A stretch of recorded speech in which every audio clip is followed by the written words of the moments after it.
श्री शिवाय नमस्तुभ्यम हर हर महादेव। अश्विन माह के शुक्ल पक्ष की दशमी तिथि बहुत महत्वपूर्ण होती है क्योंकि इस दिन हम दशहरा मतलब विजयदशमी का पर्व मनाते हैं। और गुरुजी पंडित प्रदीप मिश्रा जी ने एक ऐसा उपाय बताया है जिसे अगर आप विजयदशमी के दिन कर देते हैं तो आपके घर में धन संपदा की कभी कमी नहीं होती है, बल्कि धन संपदा हमेशा बढ़ती ही चली जाती है। तो इस वीडियो में हम आपको विजयदशमी के दिन किए जाने वाले 10 उपाय बताएंगे, जिसमें एक गुरुजी पंडित प्रदीप मिश्रा जी का विशेष और सरल उपाय है जो हम इस वीडियो के अंत में बताएंगे। उससे पहले कई ऐसे उपाय भी बताएंगे जो सुने अनसुने उपाय हैं जिन्हें आपको एक बार अवश्य सुन लेना चाहिए। इन उपायों को करके आपको लाभ ही होने वाला है। तो वीडियो में हम आपको जो भी उपाय बताएंगे उन्हें आप विजयदशमी के दिन सुबह से लेकर शाम तक कभी भी कर सकते हैं। मतलब यह उपाय आप 12 अक्टूबर को करके अधिक से अधिक लाभ जरूर प्राप्त कीजिएगा।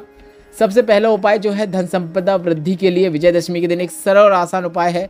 दशहरे के दिन शाम को माता लक्ष्मी का ध्यान करते हुए मंदिर में आपको झाड़ू को दान करना है। आप अपने घर के नज़दीक में जो भी मंदिर है वहाँ पर अगर माता का मंदिर मिल रहा है, माता लक्ष्मी का मंदिर या फिर कोई भी माता का मंदिर मिल रहा है, वहाँ पर आप झाड़ू का दान कर सकते हैं, जिससे मंदिर में साफ सफाई भी होगी। ऐसा करने से आपके घर में धन संपदा की वृद्धि देखने को मिलती है।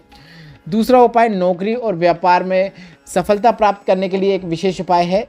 दशहरा के दिन आपको माता का पूजन 10 फल चढ़ाकर उन फलों को गरीबों में बांटकर करना है। आप माता का पूजन जो भी करते हैं उसमें आप 10 फल चढ़ा सकते हैं। जो भी फल चढ़ाना चाहें तो आप 10 केला भी चढ़ा सकते हैं और उन्हें चढ़ाने के बाद प्रसाद रूप में गरीबों में बांट सकते हैं। जब आप देवी जी को सामग्री चढ़ाएंगे तो आपको ओम विजयाय नमः, ओम विजयाय नमः इस प्रकार से मंत्र का जाप करते हुए चढ़ाना है और इसके बाद उसका दान कर देना है। आप ज़्यादा भी चढ़ा सकते हैं, घर के लोग भी उपयोग कर सकते हैं और उसके बाद आप उसका दान भी कर सकते हैं। अगला उपाय जो है वह कोर्ट कचहरी से मुक्ति प्राप्त करने का एक दशहरे का विशेष उपाय है। दशहरे के दिन आपको शमी के पेड़ के नीचे दीपक प्रज्वलित करना है। अगर आप दशहरा के दिन शमी पत्र के पेड़ के नीचे एक दीपक प्रज्वलित कर रहे हैं तो ऐसे करने से आपको सभी प्रकार के केसों से मुक्ति मिलती है। कहीं पर भी आप फंस रहे हैं तो आपको उसमें सफलता देखने को मिलती है। शमी के पेड़ के नीचे दीपक जलाने से सौभाग्य की प्राप्ति होती है। घर में कुछ शुभ हो, विजय प्राप्त करने के लिए आपको एक सरल और आसान उपाय करना है। श्री राम भगवान ने रावण का वध करने के पूर्व नीलकंठ को देखा था। नीलकंठ को शिव जी का रूप माना जाता है और इसे विजयदशमी के दिन मतलब दशहरा के दिन देखना बहुत शुभ होता है। अगर आपको इस दिन नीलकंठ के दर्शन हो जाएं तो काफ़ी अच्छी बात है। आपको प्रयास करना है, अगर कोई कराने आ रहा है तो आपको नीलकंठ के दर्शन दशहरा के दिन अवश्य करना है। बढ़ते हैं अगले विशेष उपाय की ओर। अगर आपका कोई कारोबार है जिसमें लगातार आपको घाटा हो रहा है तो दशहरा के दिन एक नारियल में आपको 1.25 मीटर पीले वस्त्र को लपेटकर एक जनेऊ को लेना है और साथ ही साथ आपको 1.25 पाव मिष्ठान आप या तो ले सकते हैं या तो घर पे बना सकते हैं। 1.25 पाव मिष्ठान आपको आसपास किसी भी राम मंदिर में चढ़ा देना है। विजयदशमी का यह उपाय करके आपको अपने व्यापार में उन्नति देखने को मिलेगी। अगर सेहत से जुड़ी कोई समस्या है तो आपको विजयदशमी के दिन एक सरल और आसान उपाय करना है। एक साबुत नारियल लेना है, जो पानी वाला नारियल होना चाहिए, इस बात का आपको ध्यान रखना है। अपने ऊपर से 21 बार उतार कर उसे आपको रावण की दहन अग्नि में डाल देना है। जहाँ पर भी रावण जल रहा हो वहाँ पर जाकर आप उस नारियल को डाल सकते हैं। उतारना कैसा है, आपको घड़ी की विपरीत दिशा में घुमाते हुए अपने ऊपर से उतारना है। ऐसा घर के किसी भी सदस्य के साथ आप कर सकते हैं। आपको उसके स्वास्थ्य में उन्नति मतलब स्वास्थ्य में आपको लाभ ही देखने को मिलेगा। आर्थिक उन्नति के लिए आप कौन सा उपाय कर सकते हैं? विजयदशमी से लेकर लगातार 43 दिनों तक जो अगले दिन आते हैं उसमें आपको जो श्वान होता है, कुत्ता होता है, उसे आपको बेसन के लड्डू खिलाना है। इस प्रकार से श्वान को बेसन के लड्डू आज दशहरा के दिन से आने वाले 43 दिनों तक खिलाते हैं तो धन संबंधित समस्याएं दूर होती हैं। यह उपाय गुरुजी पंडित प्रदीप मिश्रा जी के बताए उपाय नहीं है, इसलिए आप यह ना कहें कि यह उपाय गुरुजी ने कब बताया है। यह वे उपाय हैं जो हमारी दादी, हमारे दादा, जो हमारे पूर्वज हमको बताते हैं, जिन्हें करने से उन्हें लाभ हुआ होता है, वे हमें बताते हैं, जिन्हें हम करके हम भी हमारे जीवन में लाभ देखने को मिलता है।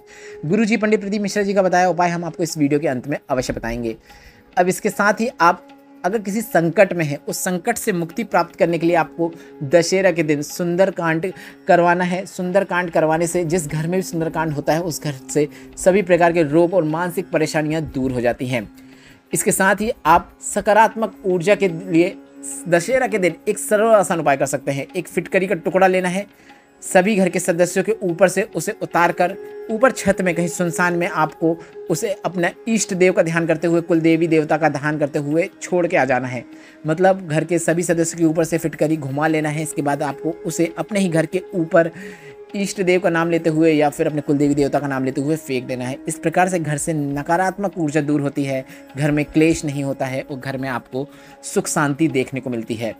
अब इसके साथ ही घर में सब शुभ हो, सबका अच्छा हो, उसके लिए आप मान्यताओं के अनुसार दशहरे का रावण के दहन के तुरंत बाद कुछ ना कुछ गुप्त दान अवश्य करें, जो कि काफ़ी शुभ माना जाता है। अब यह गुप्त दान आप मंदिर में जाकर भी कर सकते हैं या फिर कहीं पे किसी के साथ जो ज़रूरतमंद हो उसके साथ भी कर सकते हैं। आप गुप्त दान करना बहुत आवश्यक है। बस आपको गुप्त दान करने के लिए यह नहीं बताना है कि आप कितनी राशि दान कर रहे हैं, बस चुपचाप आपको गुप्त दान कर देना है। जो भी दान पेटी मिलती है वहाँ पर भी जाकर आप डाल सकते हैं। अब हम आपको गुरुजी पंडित प्रदीप मिश्रा जी का वह उपाय बता देते हैं जिसे गुरुजी ने विशेष रूप से विजयदशमी के अवसर पर करने को कहा है। गुरुजी ने कहा, अगर कर्जा बढ़ते ही चले जा रहा है, घर में धन संपदा की कमी है, घर में पैसा आ ही नहीं रहा है, तो आपको एक सरल और आसान उपाय करना है। गुरुजी ने यह विशेष उपाय विशेष रूप से विजयदशमी के दिन करने को कहा है और यह उपाय गुरुजी ने अपने पिछले वर्षों की कथा में बताया है। उपाय काफ़ी सरल और आसान है। यह उपाय अगर घर का कोई एक सदस्य भी कर देता है तो उसका लाभ घर के सभी सदस्यों को देखने को मिलता है। इस उपाय को करने के लिए आपको दो में से अगर एक चीज़ भी मिल रही है तो भी पर्याप्त है। सबसे पहले तो अगर आपको शमी पुष्प मिल जाता है तो काफ़ी अच्छी बात है। शमी पुष्प लेना है और इस शमी पुष्प को आपको भोलेनाथ की शिवलिंग पे अर्पित कर देना है। आप चाहो तो मंदिर में भी जाके अर्पित कर सकते हैं या फिर आपके घर में जो शिवलिंग है उसमें भी आप शमी पुष्प को अर्पित कर सकते हैं, पर शमी पुष्प मिल पाना बहुत मुश्किल होता है। तो ऐसे में अगर आपको शमी पत्र मिल रहा है तो इस उपाय को आप करते समय शमी पत्र का भी उपयोग कर सकते हैं। गुरुजी ने कहा, विजयदशमी के दिन अगर आप एक शमी पत्र को शिवलिंग पे अर्पित कर देते हैं तो उसका बहुत अधिक महत्व होता है।